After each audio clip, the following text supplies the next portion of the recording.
Assalamualaikum warahmatullahi wabarakatuh. Saya akan mempresentasikan ideologi negara dan ideologi Pancasila yang disusun oleh Galuh Oktaviani Diah Balupi, nomor induk mahasiswa 202111324, Prodi D3 Keperawatan Akper Karya Bakti Husada Jogja. Tahun ajaran 2021-2022. Ideologi berasal dari bahasa Yunani yang diambil dari dua kata, idea dan logos. Idea berarti ide, gagasan, buah pikir atau konsep. Sedangkan logos berarti hasil pemikiran. Jadi, berdasarkan bahasa, ideologi adalah ilmu yang mencakup ilmu kajian asal mula, juga hakikat buah pikir atau gagasan. Ideologi juga disebut a system of ideas yang akan mengatur seluruh hasil pemikiran tentang kehidupan, lalu melengkapinya dengan berbagai sarana juga kebijakan, serta strategi, di mana tujuan yang ingin dicapai disesuaikan dengan kenyataan nilai-nilai yang ada dalam filsafat yang menjadi sumbernya. Pancasila sebagai ideologi negara berarti Pancasila dijadikan pedoman oleh masyarakat Indonesia dalam menjalankan kehidupannya. Nilai-nilai yang terkandung dalam kelima asas Pancasila menjadi landasan masyarakat dalam bersosialisasi, berkehidupan beragama, hak asasi manusia, dan bekerja sama. Fungsi ideologi, seperti halnya kartu identitas yang umumnya dimiliki setiap orang sebagai tanda pengenal, ideologi juga dapat digunakan sebagai tanda pengenal dari sebuah bangsa.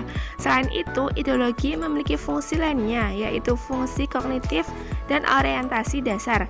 Sebagai fungsi kognitif, berarti ideologi dapat dijadikan sebuah landasan bagi suatu bangsa dalam berkehidupan di dunia. Adapun makna Pancasila sebagai ideologi negara adalah sebagai berikut. Nilai-nilai yang terkandung dalam Pancasila dijadikan acuan dalam mencapai cita-cita yang berkaitan dengan aktivitas kehidupan bernegara. Nilai-nilai yang ada dalam Pancasila adalah nilai yang berupa kesepakatan bersama dan menjadi sarana pemersatu bangsa. Kehidupan Pancasila dalam kehidupan bernegara. Pancasila sendiri memiliki beberapa kedudukan dalam kehidupan bernegara, yaitu 1.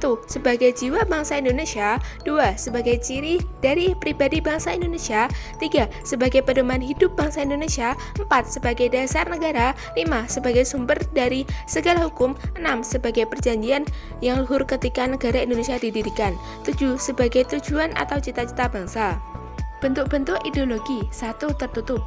Ideologi yang bersifat mutlak, dengan kata lain bahwa ideologi tertutup merupakan ajaran atau pandangan dunia atau filsafat yang menunjukkan tujuan-tujuan dan norma-norma politik dan sosial yang ditasbihkan sebagai kebenaran yang tidak boleh dipersoalkan lagi, melainkan harus diterima sebagai sesuatu yang sudah jadi dan harus dipatuhi. 2. Terbuka. Ideologi yang tidak dimutlakkan dapat diartikan juga bahwa nilai-nilai dan cita-citanya tidak dipaksakan dari luar, melainkan digali dan diambil dari kekayaan rohani, moral, dan budaya masyarakat sendiri.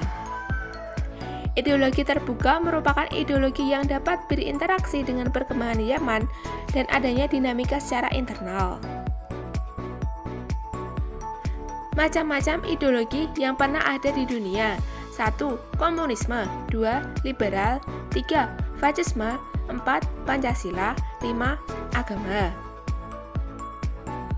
Komunisme adalah ideologi politik yang didirikan atas dasar keyakinan bahwa masyarakat dapat mencapai kesetaraan dengan menghilangkan kepemilikan pribadi atas alat-alat produksi, sumber daya yang dibutuhkan untuk menghasilkan barang.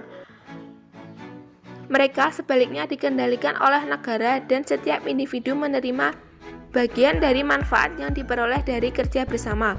Berdasarkan kebutuhan mereka, gagasan ini pertama kali diungkapkan oleh filosofi Jerman Karl Marx dan Friedrich Engels dalam Manifesto Partai Komunis pada tahun 1848.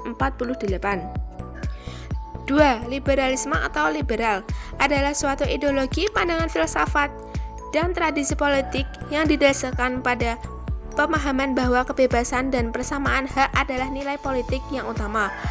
Pencetusnya John Locke dan Adam Smith menitik beratkan pada freedom, kebebasan, dianut oleh Amerika dan beberapa negara Eropa. 4 pilar kebebasan oleh Roosevelt: bebas atau kelaparan, ketakutan, berpendapat, dan bertuhan. 3. Fasisme adalah paham yang berdasarkan prinsip kepemimpinan dengan otoritas yang mutlak atau absolut, di mana pemerintah, pemimpin, dan kepatuhan berlaku tanpa pengecualian, menjadi sangat penting dalam ideologi fasis, karena ideologi ini selalu membayangkan adanya musuh, sehingga pemimpin dan militer harus kuat menjaga negara. Sejarah fasisme dikutip dari buku Fasisme oleh Kevin Passmore. 4. Ideologi Pancasila adalah kumpulan nilai-nilai, norma-norma, dan cita-cita yang merupakan acuan dalam mencapai tujuan bangsa Indonesia. 1. Nilai-nilai yang tercantum di dalam Pancasila itu menjadi cita-cita normatif penyelenggaraan bernegara. 2. Nilai-nilai yang tercantum di dalam Pancasila ini merupakan nilai yang disepakati secara bersama. 5. Ideologi agama. Ideologi agama adalah ideologi yang bersumber pada falsafah agama yang termuat dalam kitab suci suatu agama. Pancasila masuk dalam ideologi keagamaan karena sila pertama berkaitan dengan agama yang berbunyi ketuhanan yang Maha Esa.